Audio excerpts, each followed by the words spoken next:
तो चलिए देखते हैं आज अंडरस्टैंडिंग हिस्ट्री लेक्चर 5। इससे पहले 4 के क्लास में पूरा लेक्चर 4 में हम लोग सिंधु सभ्यता के बारे में पढ़ लिए थे। सिंधु सभ्यता का आप लोग को पीडीएफ भी दे दिए हैं, टोटल का टोटल पीडीएफ दे दिए हैं आप लोग को सिंधु सभ्यता का। वैदिक सभ्यता का आज पढ़ना है। हेरोडोटस ने इतिहास को 3 हिस्सों में बांटा है और फादर ऑफ हिस्ट्री किसको कहते हैं? हेरोडोटस को कहते हैं। उसमें प्री हिस्ट्री, प्रोटो हिस्ट्री और एगो हिस्ट्री है। प्री हिस्ट्री में हम लोग पढ़े पूरा पाषाण काल, मध्य पाषाण काल और नवीन पाषाण काल और एक तो ताम्र पाषाण काल, तांबा की खोज, ताम्र पाषाण काल। नवीन पाषाण काल का ही हिस्सा क्या था? सिंधु सभ्यता थी। सिंधु सभ्यता आज से लगभग 2500 साल पुरानी है और ये आधा से अधिकतर हिस्सा कहाँ पे मिलता है? पाकिस्तान में मिलता है, जिसमें मोहनजोदाड़ो, कालीबंगन, लोथल, चंद्रहुदड़ो, ये सब सारी चीजें इसमें राज्य मिलते हैं। ये कैसा सभ्यता था? नगरीय सभ्यता था। कैसा सभ्यता? नगरीय। मृतकों का टीला किसको कहते हैं? मोहनजोदाड़ो कहते हैं। यहाँ पे चौड़ी सड़क, श्रमिक ये पुरोहित आवास, कुआं, उसके साथ साथ क्या मिला है?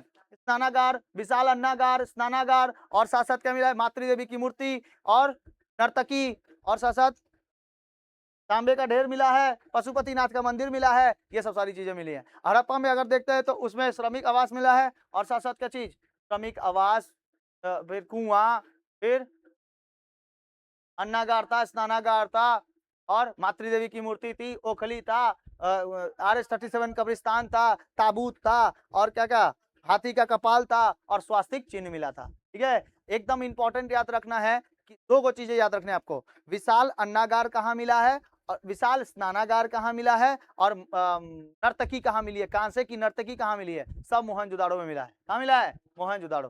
जल्दी बैठो।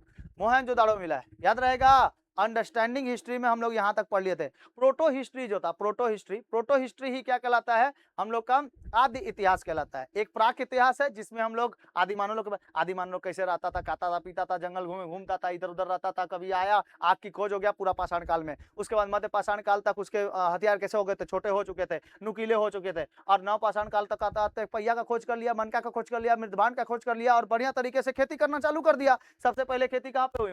मेहरगढ़ की सभ्यता में हुई। मेहरगढ़ की सभ्यता जब बसाई गई तो वहां पे कौन कौन सा? सुलेमान और किरथर पहाड़ियों के बीच में हुआ था खेती, है ना? गेहूं और जौ की खेती। गेहूं और जौ की नहीं बताए थे? गेहूं और जौ की खेती होती। सभ्यता जो बसाई गई थी वो सिंधु नदी के किनारे बसाई गई थी। और रावी नदी के किनारे क्या था? हड़प्पा। इसका खोज किसने किया था? हड़प्पा दयाराम साहनी 1921 में, 1921 में और 1922 में मोहनजोदाड़ो। मोहनजोदाड़ो की खोज किसने किया था? RD बनर्जी, रखाल दास बनर्जी। रखाल दास बनर्जी, दो जन का नाम एकदम याद रखना है। आज हम लोग को पढ़ना है वैदिक सभ्यता। वैदिक सभ्यता क्या था कि जब मानव बहुत अच्छे तरीके से पढ़ाई लिखाई के बारे में जान चुका था, जब पढ़ाई लिखाई थोड़ा सा आगे बढ़ गया था, थोड़ा सा वो लोग मतलब अब पढ़ना लिखना जान गए थे, लेकिन क्या लिखे पता चला? प्रोटो हिस्ट्री में। प्रोटो हिस्ट्री में क्या लिखे वो पता नहीं चला। जैसे आप लोग को हम कुछ ऐसे लिख दे, ठीक है, पता चलेगा। डॉक्टर लिखाई पता चलता है आप लोगों को? नहीं। उसको कौन पता कर सकता है? केमिस्ट पता कर सकता है जल्दी से। आप लोगों को पता करने में अभी गूगल जमीन आएगा, बड़ा वो एकदम फटाक से दवाई का नाम बता देगा, लेकिन उल्टा पुल्टा दवाई का भी नाम बता सकता है। उल्टा पुल्टा दवाई मारेगा, हार्ट का गया था बेटा, ब्रेन का दवाई, माथा दर्द का दवाई लेने, हार्ट का दवाई दे दिया बेटा, हार्ट अटैक आ गया। उससे भी प्रॉब्लम हो सकता है। ठीक है, इसीलिए केमिस्ट को जाके दिखाना जरूरी होता है।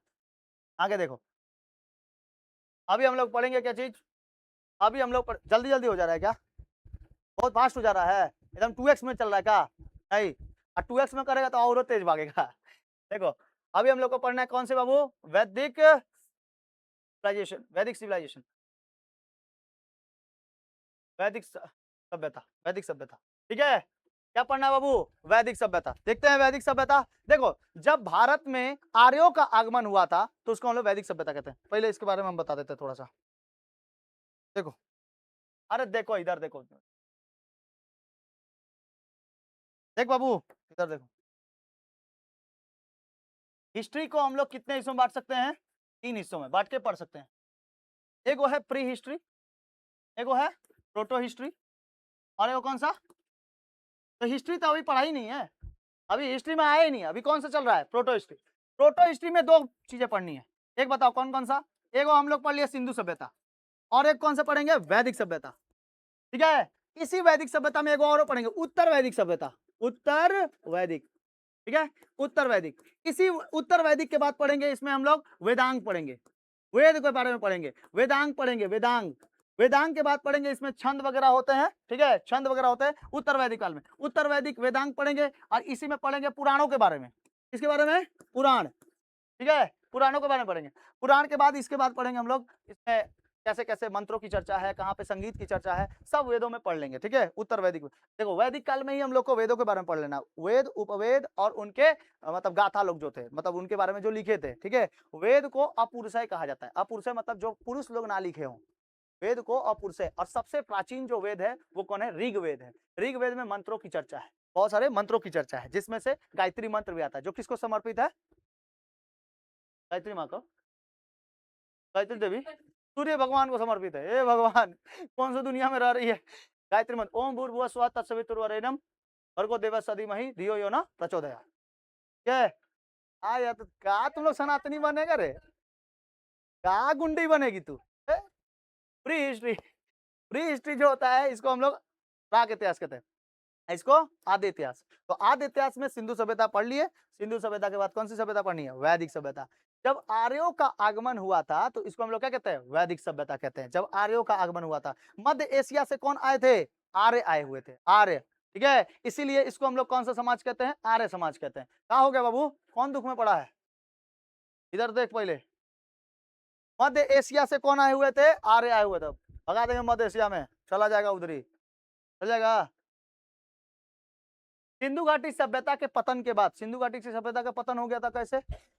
बाढ़ आने की वजह से पतन हो गया था। बाढ़ जब आया था इसके वजह से क्या हो गया? पतन हो गया।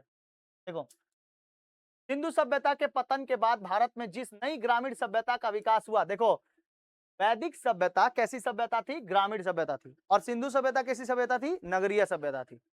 ठीक है, सिंधु सभ्यता के बाद ही बसाया गया था क्या चीज? वैदिक सभ्यता। लेकिन वैदिक सभ्यता एक ग्रामीण सभ्यता थी। हम लोग के यहाँ पे क्या शहर और ग्राम नहीं है?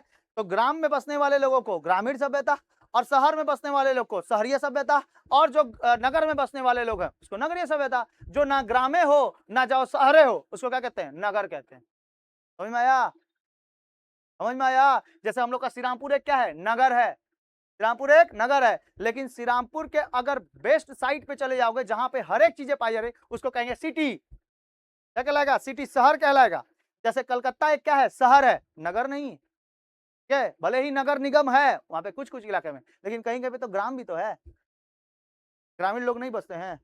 जैसे आप इधर चले जाओ, बांकुड़ा साइड, बांकुड़ा छोड़ो ना, ये दिल्ली रोड, उधर पे क्या मिलेगा? ग्रामीण सभ्यता। ठीक है, ग्रामीण वाले लोग बसेंगे।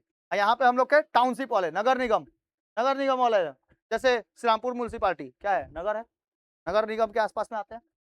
तो बताओ, सिंधु घाटी सभ्यता के पतन के बाद भारत में एक नई ग्रामीण सभ्यता बसाई गई, जिसका नाम क्या था? वैदिक सभ्यता। इस सभ्यता के निर्माता कौन है? आर्यंस हैं। कौन है? आर्यंस, यानी आर्य लोग हैं। आर्य कहां से आए हुए थे? मध्य एशिया से आए हुए थे। कहां से आए थे? मध्य एशिया। याद रहेगा, कहां से आए थे? मध्य एशिया से। वैदिक सभ्यता के अध्ययन की सुविधा के लिए इसको हम लोग दो हिस्सों में बांट के पढ़ सकते हैं। एक ऋग्वैदिक काल, जिसको हम लोग पूर्व वैदिक काल भी कहते हैं, मतलब वैदिक काल के पूर्व, और एक उत्तर वैदिक काल, वैदिक काल के बाद। ठीक है, वैदिक काल के बाद, काल खंडों में बांट बांट के ना पढ़ेंगे इसको। तो देखो, ऋग वैदिक काल जो होते हैं, ये ऋग वैदिक पीरियड होता है, ये कब से कब तक? 1500 से लेकर 1000 बीसी, का मतलब BC before Christ, Isa Masih के जन्म के पहले का समय।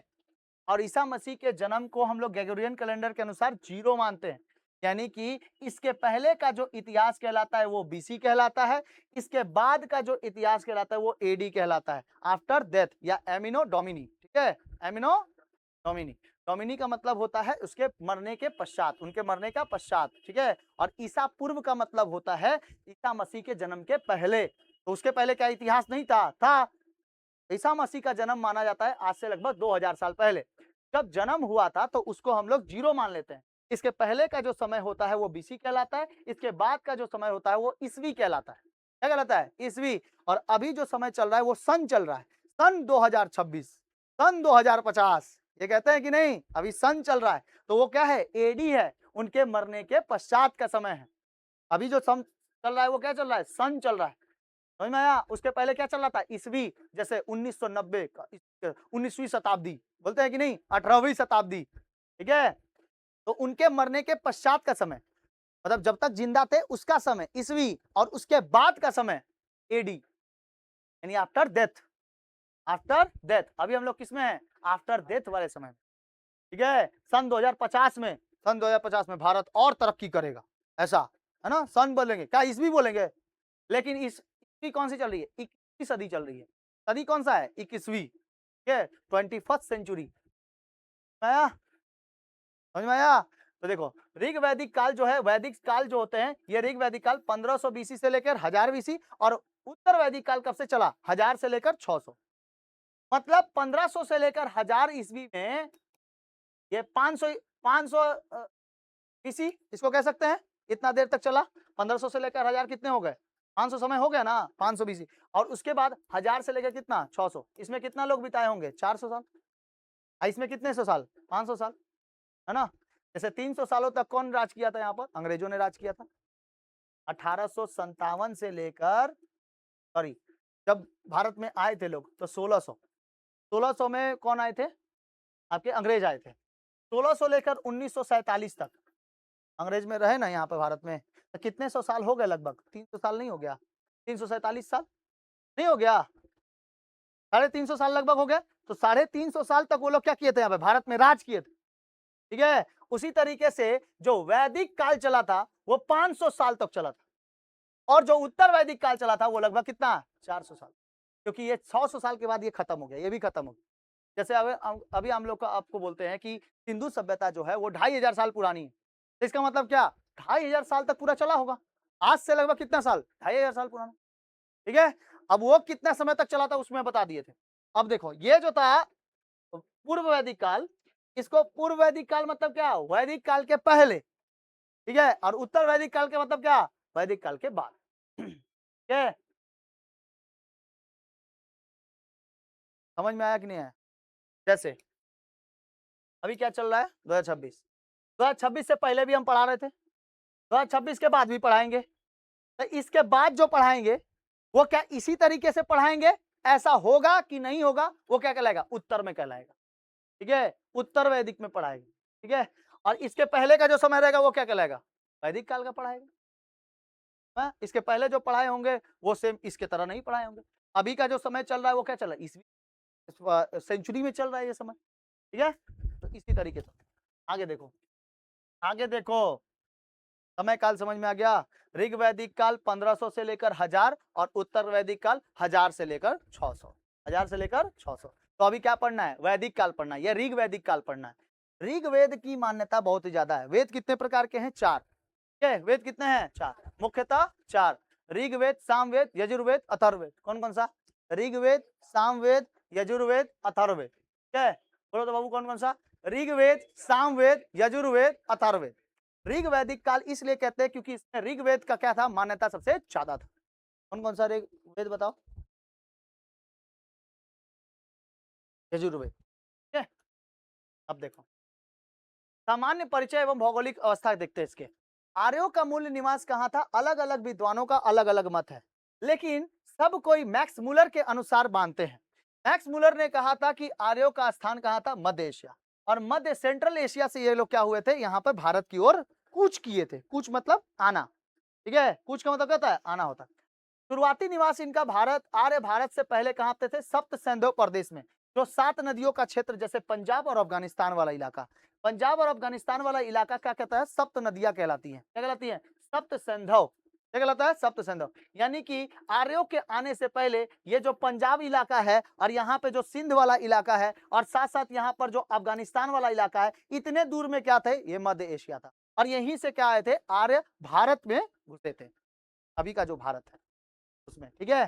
तो पंजाब में घुस गए तो मतलब कहाँ घुस गए, भारत में आ गए, ठीक है। और पहले अफगानिस्तान तक भारत था, भारत कहाँ तक था, अफगानिस्तान तक, दहेज में मिला था अफगानिस्तान।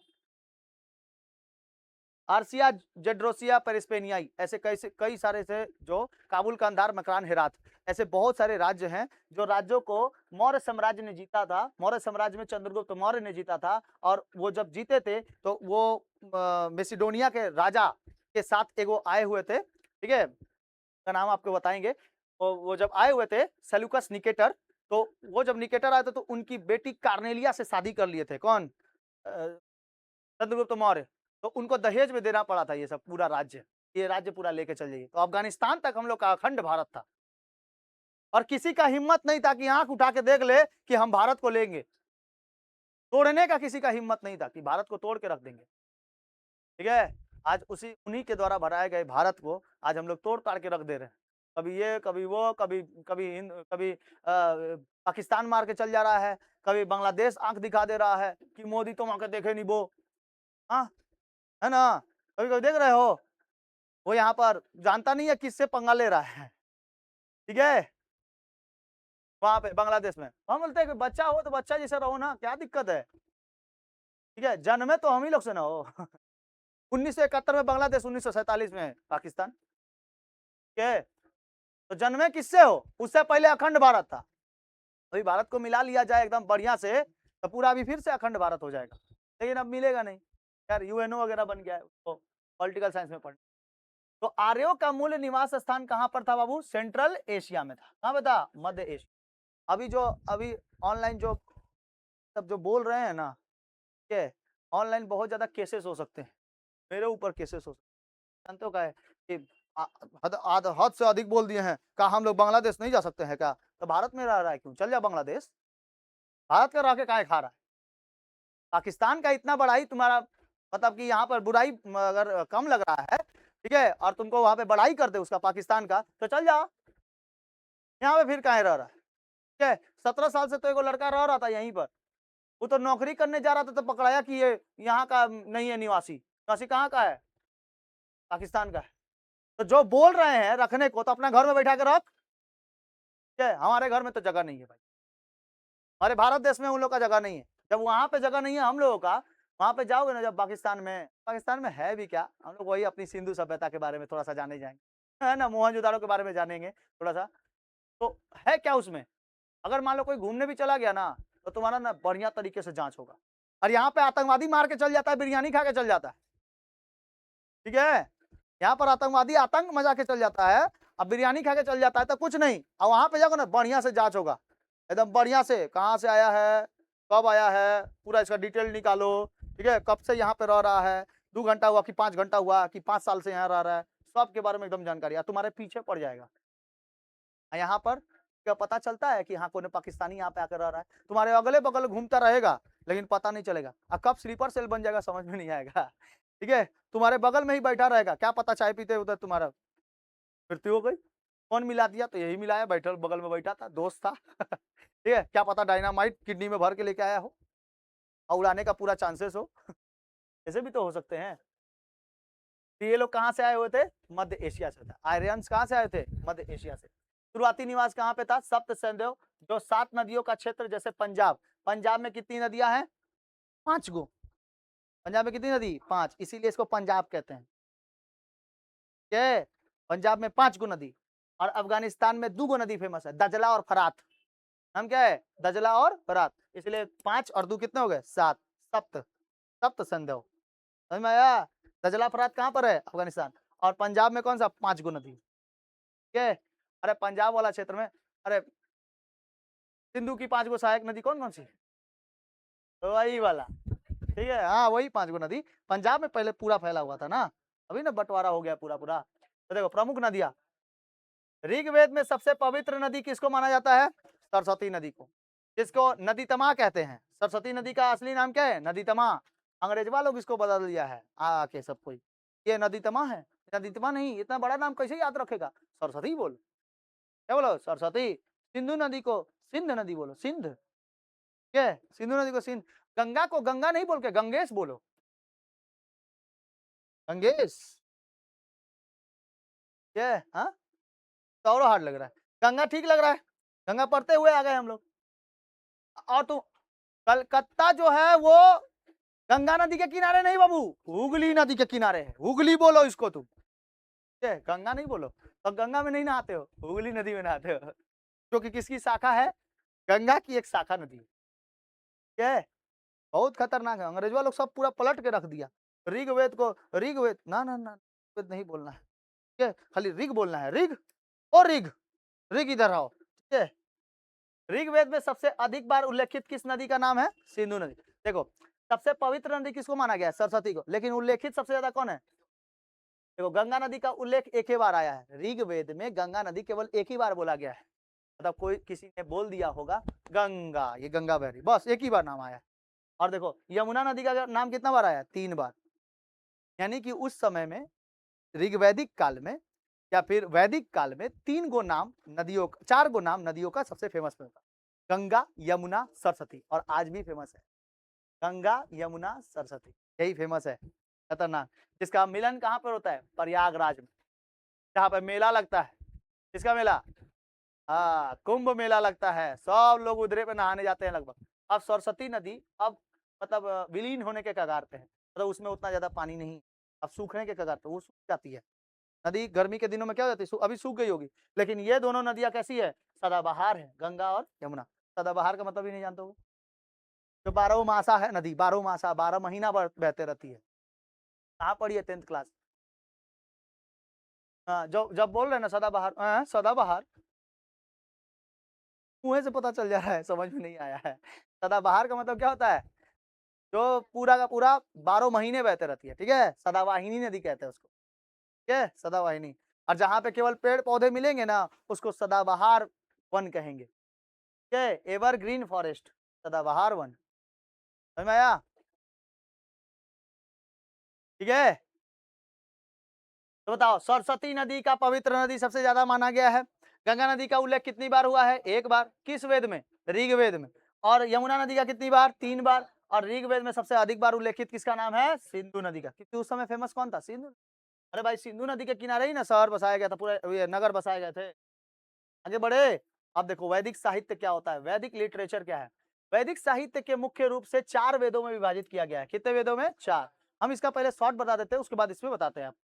सबसे पहला वेद, सबसे पुराना वेद कौन सा है? ऋग्वेद है। कौन सा वेद बाबू? ऋग्वेद। ऋग्वेद में किसकी चर्चा है? मंत्रों की चर्चा है। चर्चा? मंत्रों की चर्चा। ऋग्वेद में मंत्रों की चर्चा। उसके बाद है सामवेद। सामवेद, यजुर्वेद और अथर्ववेद। यजुर्वेद, यजुर्वेद और बाबू अथर्ववेद। वेदों को क्या कहते हैं? वेदों को अपुरुषय कहते हैं, मतलब एक कोई पुरुष नहीं लिखे, कोई पुरुष इसको नहीं लिखा है, ठीक है, ऋषि मुनि लोग लिखा है। भगवान थे ना, वही लोग लिखे। पुरुष, अपुरुषय कहने का मतलब है जो पुरुष नहीं लिखे, वो लोग बड़े बड़े ज्ञानी ज्ञाता लोग लिखे हैं, तो उनको पुरुष में नहीं भगवान में गिना जाता है, ठीक है। जैसे होत्री, ऐत्रेय, तैत्रेय, कई सारे ऐसे ग्रंथ ग्रंथ के नाम है। ऐत्रेय, तैत्रेय, गोपथ, ऐसे कई सारे ग्रंथों के नाम है, ठीक है। उसके बाद आयुर्वेद में विश्वकर्मा, विश्वामित्र, कई सारे रचनाओं के नाम है, विश्वामित्र, विश्वकर्मा, ऐसे। और उसी तरह ग्रंथ में नाम है गोपथ, सतपथ, ऐत्रेय, तैत्रेय, ऐसे है, ठीक है, ऐसे नाम है। सब है, सब याद करा देंगे, टेंशन काहे लेते हो? पहले इसके बारे में समझ लो, उसके बाद नहीं तो ऐत्रेय तैत्रेय पे चल जाओगे तो ऐत्रेय तैत्रेय करते रह जाओगे। तैत्रेय, तैत्रेय, ऐत्रेय, ऐत्रेय, ठीक है।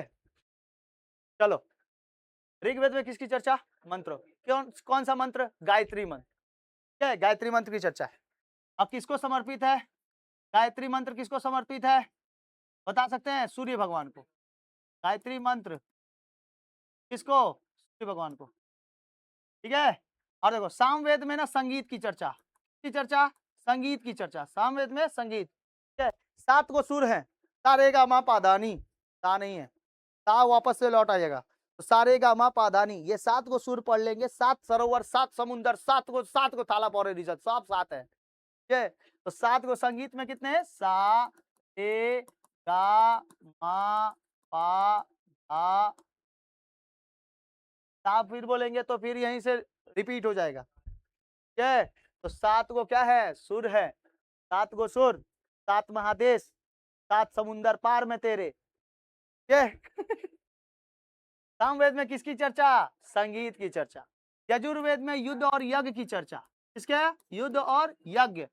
यज्ञ जो होता था ना, यज्ञ बहुत खतरनाक होता था। युद्ध लड़ने से पहले यज्ञ होता था, युद्ध के बाद यज्ञ होता था, ठीक है। आप लोग किसमें देखे? हाँ, बाहुबली, वो सच की कहानी है, सच में, ठीक है। कौन सा वो साम्राज्य रहता है? महास्मती साम्राज्य, है ना, वो सच की कहानी है, 16 महाजनपद में आता है महास्मती साम्राज्य। हाँ, सच में बाहुबली थे, सच में कोई बाहुबली था, अमहेंद्र बाहुबली, और उसका बेटा महेंद्र बाहुबली, ठीक है। महेंद्र बाहुबली, कौन बाहुबली? महेंद्र बाहुबली। नहीं, शिवगामी देवी उसे उठाती है, आएगो देखना युद्ध लड़ने जाता, नीमटा तेरे स्कोसपा, ऐसे नहीं करता है। वो भी था, ठीक है। अखवा देखना ऐसे कैसे हुआ रहता है, वो भी था। उसके साथ युद्ध हुआ था, ठीक है। हाँ बाबू, रियल का है, ये तो बता दिए, मतलब रियल का है वो, ठीक है। देखो अथर्ववेद बता, अथर्ववेद, अथर्ववेद में जादू टोना वशीकरण ये सब आता है। जादू टोना, जादू टोना बहुत खतरनाक करता है कोनो टोना, जादू टोना वशीकरण। जैसे कोई कोई वशीकरण कर लेता है, उसके ऊपर पूरा का पूरा वशीभूत हो जाता है, जैसे जैसे वो बोलेगी वैसे वैसे करे। खाना खाए हो? नहीं करा, काहे नहीं खाना खाए हो? कहाँ जा रहे खाने के लिए? पूरा वशीकरण है, उसके ऊपर पूरा वशीकरण किया है, ठीक है। कोई लड़का कर सकता है लड़की के ऊपर, लड़की कर सकता है लड़का के ऊपर, लड़का कर सकता है लड़के के ऊपर, ठीक है। कोई कोई देखना ऐसे पूरा ऐसे लेगा एगो काला कलर का डॉल, ठीक है, और लेके सुई चुभोएगा, उधर उसको चुभेगा, सुई चुभ रहा है, ठीक है। वो उधर चुभाएगा, सुई चुभा रहा है, ये क्या है? ठीक है। तो ऐसा वशीकरण नहीं करना चाहिए, ठीक है। तो पहले जादू और टोना सीखते हैं ना, तो वो लोग जानते हो किस पे प्रयोग करता है? अभी रात का समय में क्या पता तुम लोगों को?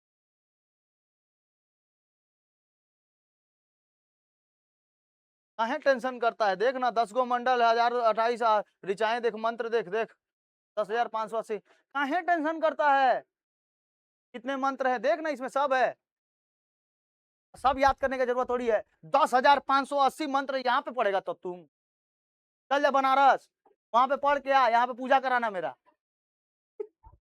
ठीक है। फिर यज्ञ करने चलेंगे, युद्ध करेंगे, युद्ध करेंगे, फिर जादू टोना करेंगे, वशीकरण कर लेंगे एकदम। पहले इस सब की जरूरत होती थी, आज थोड़ी जरूरत है। अभी तो देखो, पहले जादू टोना किस लिए होता था जानते हो?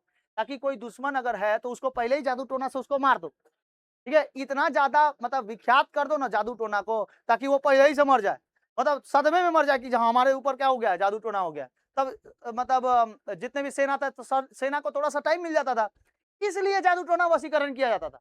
आज लेकिन इसका गलत उपहार हो रहा है, गलत उपयोग हो रहा है कि भाई जादू टोना किसी को ऊपर कर दे रहा है, और टोना करके वशीकरण करके उसको अपने आगोश में ले रहा है। 500 रुपया दे, हाँ ले, चल आज खाए के, हाँ चल खाए के, ठीक है। ये वशीकरण एकदम खतरनाक, ठीक है। और आजकल की लड़कियां तो वशीकरण ऐसे ही कर दे रही है, या बस वशीकरण हो गया लड़का, ठीक है, बस चल दिया उसके पीछे पीछे, वाह। इसके अलावा तो और कोई है ही नहीं, ठीक है। इतना खतरनाक वशीकरण करता है, करता भी है, करती भी है।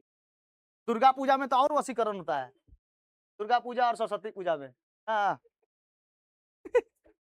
अभी छोटकी छोटकी सरस्वती माई भी लोग वशीकरण करने चालू कर दी है, ठीक है।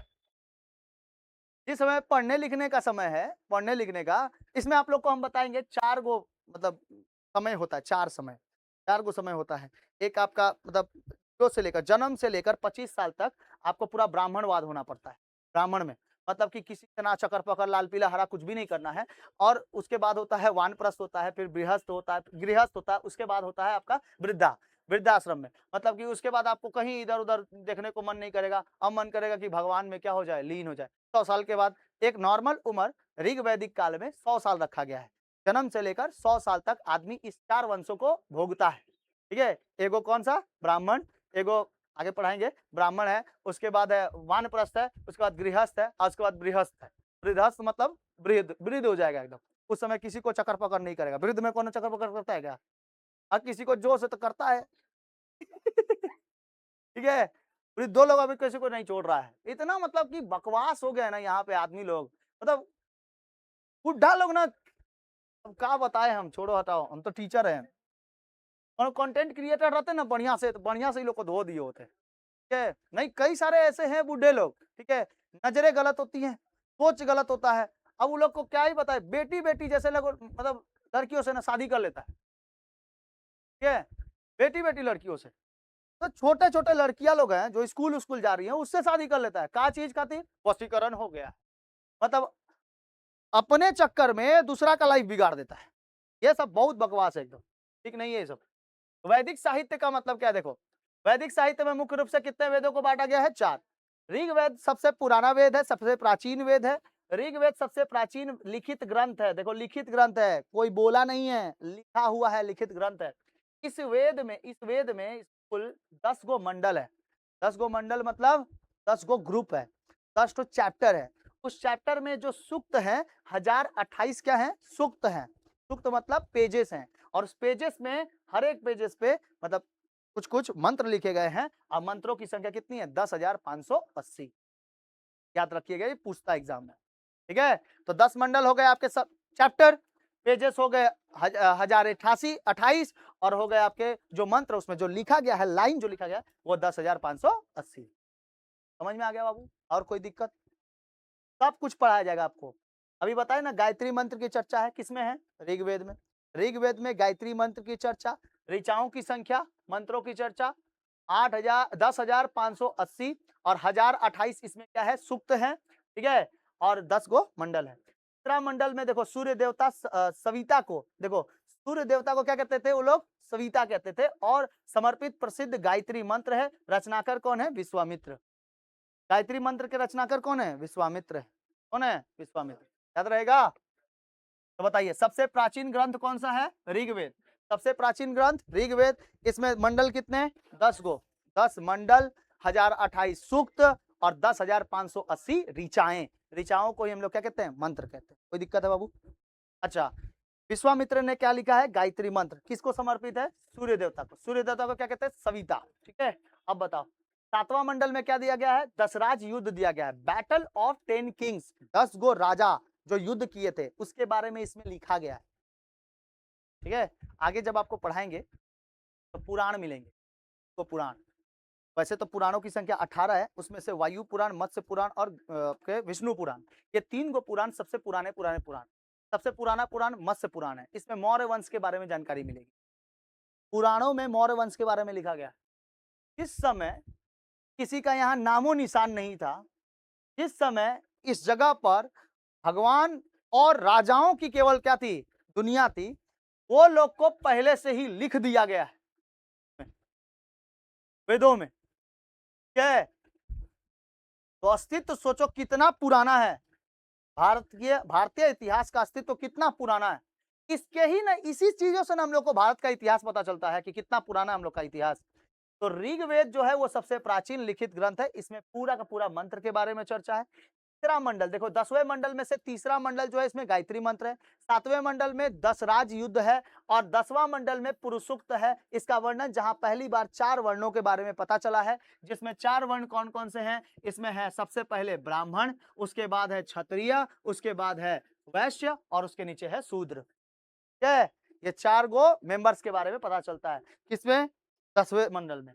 10वें मंडल में 10वें मंडल तक आते आते हम लोग के समाज को 4 हिस्सों में बांट के पढ़ा जाता है। 4 हिस्सों में। एक सबसे ऊपर कौन सा है? ब्राह्मण। ब्राह्मण सबसे उच्च जाति का होता है। ठीक है, उसके नीचे इसकी रक्षा करने वाला कौन होता है? क्षत्रिय।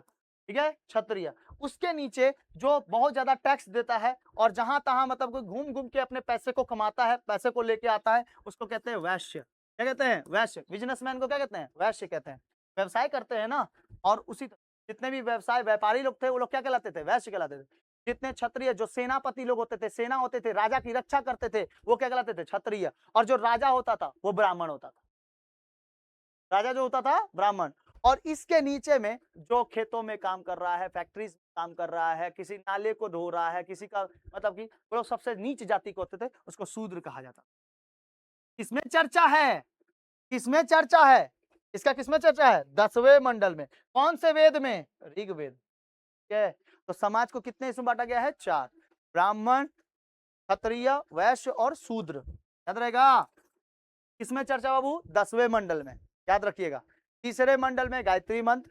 7वें मंडल में, 7वां मंडल में दशराज। देखो हर जगह थाला पौरे रीजन है, इसलिए 3 गो मंडल आपको याद रखना है। मेन यही 3 गो मंडल है। 10 गो मंडल पढ़ के क्या फायदा है? 10 गो मंडल पढ़ के फायदा है? एक वीडियो देख रहे थे हम, उसमें ना बोल रहा था कि देखो टीचर कोई पढ़ा रहे थे, बोल रहे थे कि देखो ये तुम्हारे लायक नहीं है, इसको अगले क्लास में पढ़ेंगे। तो अगले क्लास में पढ़ने का मतलब क्या जानते हो? मतलब जब बड़े हो जाओगे, जब 11 12 क्लास में या ग्रेजुएशन में जाओगे तब आपको पढ़ाया जाएगा। और जब ग्रेजुएशन में गए उसी को पढ़ने के लिए ग्रेजुएशन में, तो बोला गया कि अपने पीछे समय में आप लोग पढ़ लिए होंगे, चलिए आगे बढ़ते हैं। ले बेटा कुछ मतलब समझ में आया? मतलब वो पढ़ाई हुआ ही नहीं। जैसे मान लो हम तुमको ऋग्वेद के बारे में 10th क्लास में बता देते तो कुछ फायदा होता? 11 क्लास में आ गए, अब ऋग्वेद में आपको ये 3 गो मंडल बता दिए, अब आपको बोले कि भाई हम 10 गो मंडल पढ़ने की क्या जरूरत है, तो इसमें तो पढ़े नहीं और बाकी सब मंडल तो पढ़े नहीं, ठीक, तो पढ़े नहीं तो अब पढ़ोगे किसमें, जब ग्रेजुएशन में चले जाओगे तब आप 10वें मंडल के बारे में पूरा पढ़ोगे, 10 गो मंडल के बारे में पढ़ोगे।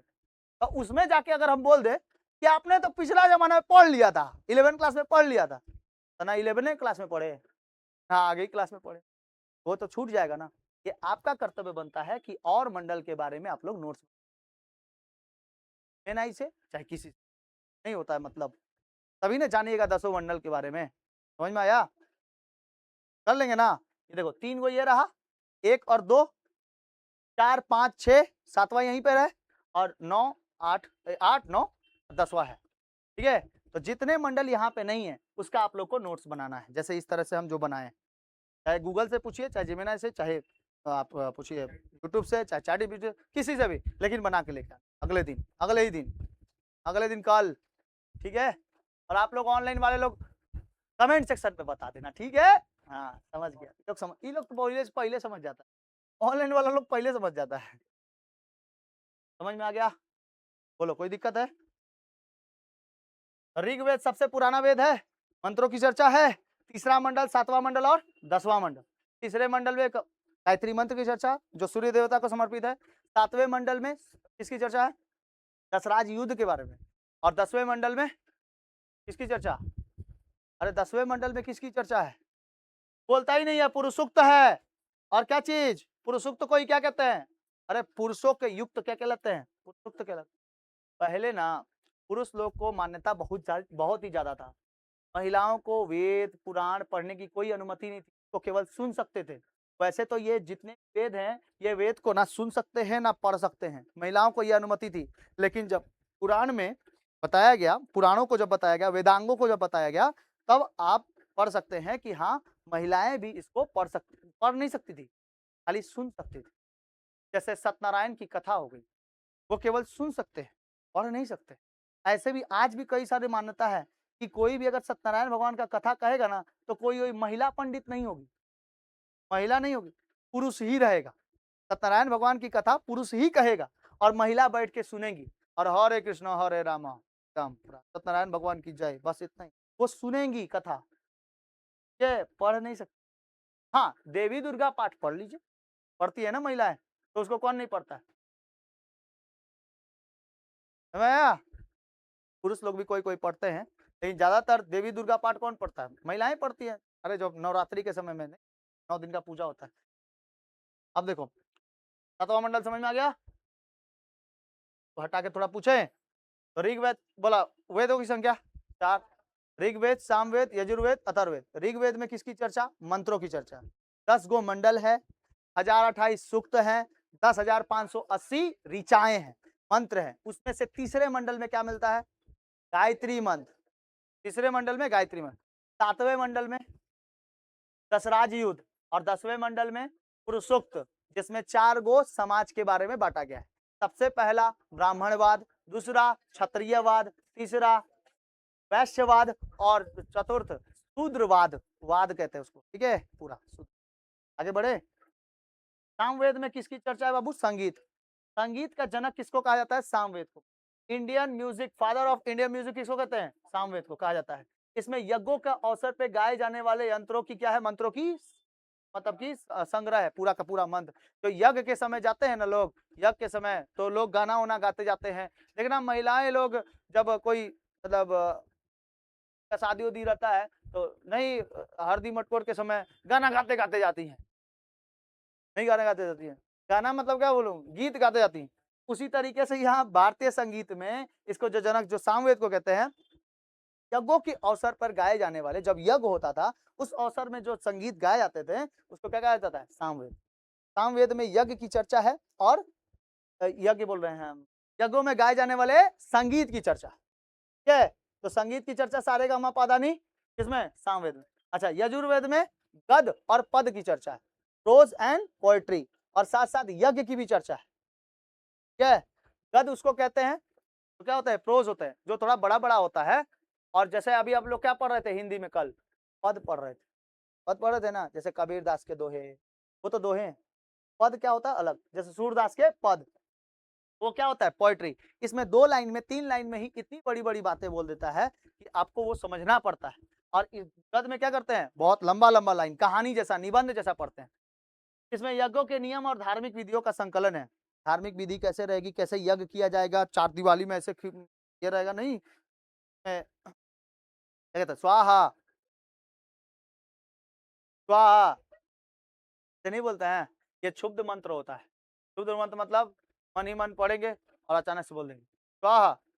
ये कोई कोई तो इतना ज्यादा बिजी रहता है, मान लो पंडित जी वहां पे पूजा करा रहे हैं और यहाँ कोई आदमी बिजी है, वो बिजी है, तो अचानक से वो स्वाहा, हाँ हाँ हाँ हाँ हाँ, स्वाहा ठीक है, फिर कौन ऐसे, फिर स्वाहा, ले ले ले धर, भाई क्या कर रहा है, तो चुपचाप से है, फिर वो अचानक से बोल दे स्वाहा, तो कोई बगल में जो उनकी धर्म पत्नी बैठी रहेंगी, बोले शुभ मंत्र चल रहा है, पंडित जी अपने मन में पढ़ रहे हैं, अब क्या पता पढ़ रहे हैं गाली दे रहे हैं, समझे में नहीं आता है, अगले में बोल देते क्या चीज, स्वाहा, सबका पैसा वैसा लुटा जाए, स्वाहा, मन में दिमाग में आ रहा है, ठीक है, 500 रुपया देगा कि 1000 रुपया, स्वाहा, स्वाहा कर देता है, ठीक है, लगता है ज्यादा पैसा नहीं देगा, क्या पैसा ऐसे ही रुक जाए, स्वाहा, ले बेटा पैसा रुक जाएगा उसका। तब क्या बोलता है कि आदमी लोग बोलता है अच्छा से पूजा नहीं, एक बार और पूजा कराना पड़ता, लेकिन ऐसे लोग को अनुमति नहीं है कि ऐसे दूसरे के बारे में खराब सोचे, और क्षुब्ध मंत्र में उसको दूसरे के बारे में खराब सोचे, अगर खराब सोचेगा भाई तो उन्हीं का दुकान नहीं चलेगा, उनका ही खराब होगा, है ना। हम लोग तो अपने मन से ना दे रहे थे दान, मान लो कि हम लोग कोई दान दे रहे हैं, तो अब उस पैसे का या फिर उस सामान का वो क्या करता है वो बुझेगा, हम लोग तो अपने मन से ना दिए थे दान, ठीक है। जैसे अनाथालय में गए थे, चावल वावल लेके, चावल बहुत सारे सामान वामान लेके गए थे, तेल वगैरह सब, तो कोई कोई बोल रहा था कि भाई देख उधर पे मत जाओ, उधर पे देता नहीं है, वो लोग बेच देता है, वो लोग बच्चा लोग को खिलाता नहीं है ठीक से।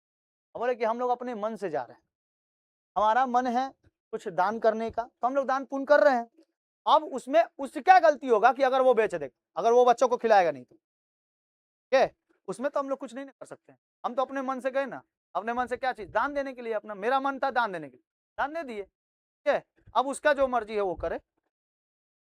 अथर्ववेद में किसकी चर्चा बाबू, जादू टोना, तंत्र मंत्र, वशीकरण, औषधि और अंधविश्वासों का वर्णन मिलता है। अंधविश्वास भी बहुत खतरनाक चीज है, बहुत जल्दी किसी के ऊपर क्या हो जाता है, अंधविश्वास हो जाता है, अंधा विश्वास, ठीक है। जैसे अंधविश्वास की चीजें क्या है बताओ तो, कोई बता सकता है अंधविश्वास किसके ऊपर?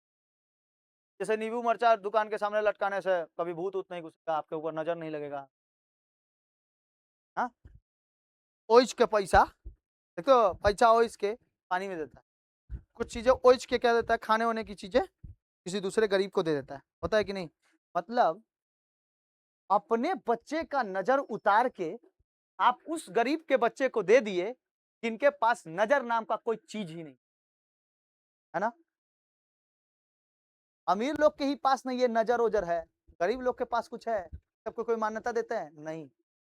आप ये सोचो कि अपने बच्चे का नजर उतार के वो किसको दे दिए, मतलब उसका नजर उतार के उस गरीब के बच्चे को नजर दे दिए, ये ठीक किए आप, मतलब आप कुछ नजर उतार के आटा का लोइया वगैरह ले आके किसमें फेंक दिए, मछली को खाने के लिए पानी में, तो मतलब आपका उसका नजर उतार के किसको दे दिए, ये कहां से ठीक बात हुआ, जबकि दोनों को कौन बनाया, भगवान बनाया, कभी तो भेदभाव वो लोग नहीं, ठीक है। बिल्ली रास्ता काट देती है, हम जाबो ना, बिल्ली रास्ता काट दी है, हम नहीं जाएगा इधर से, ठीक है, लेकिन अब वो घूम के जाता है, या फिर वो क्या करेगा, थोड़ा देर इंतजार करेगा, कोई आएगा तब इधर से ये जाएगा, या फिर इधर से कोनो चला जाएगा तब जाएगा, या फिर ना कोनो कोनो को ये लगता है कि भाई बिल्ली रास्ता काट दिया, अच्छा पुण्य काम करने जा रहे थे, बिल्ली रास्ता काट दिए, भाई उसका रास्ता है उधरी से गई है तो चली गई, तो क्या दिक्कत है, वो क्या जीव नहीं है।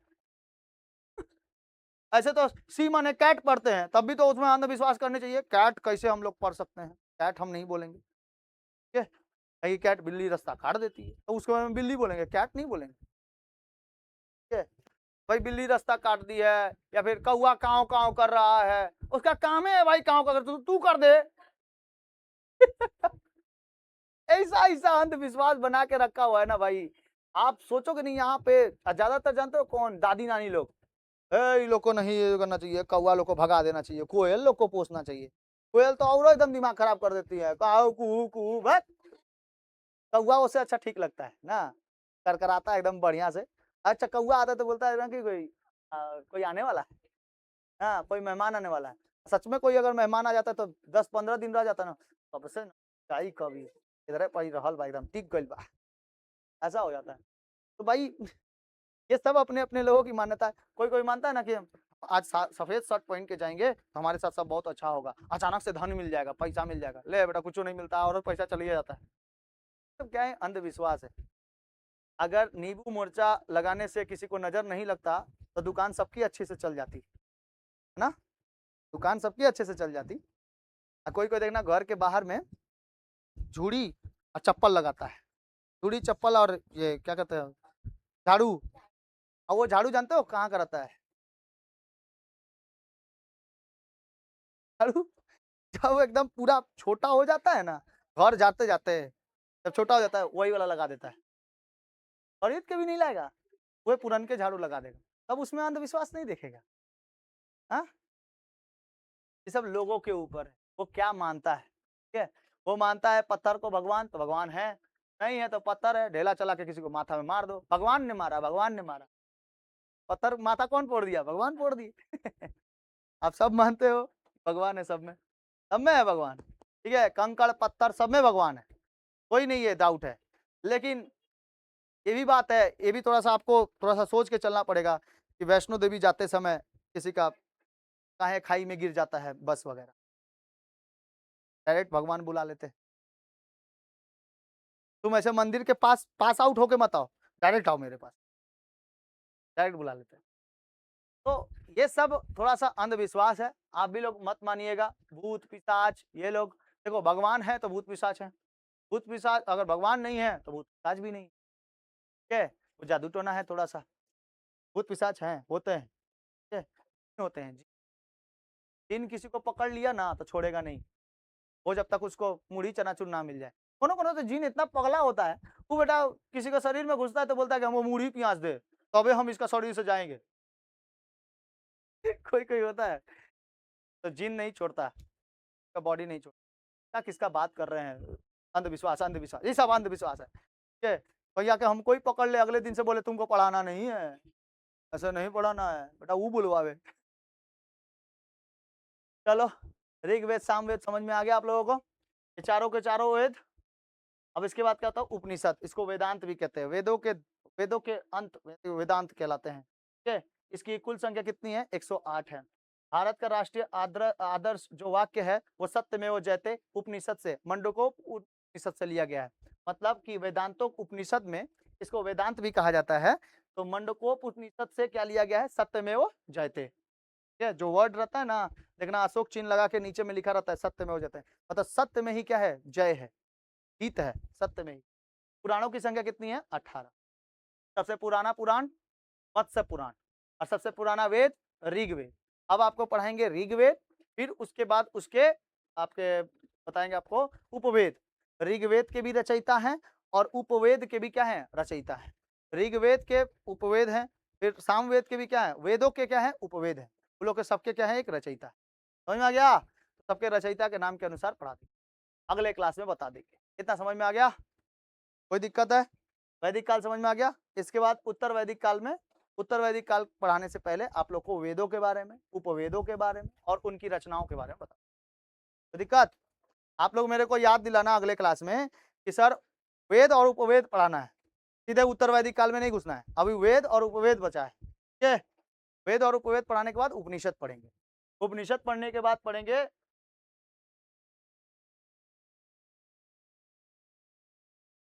सारा चीज।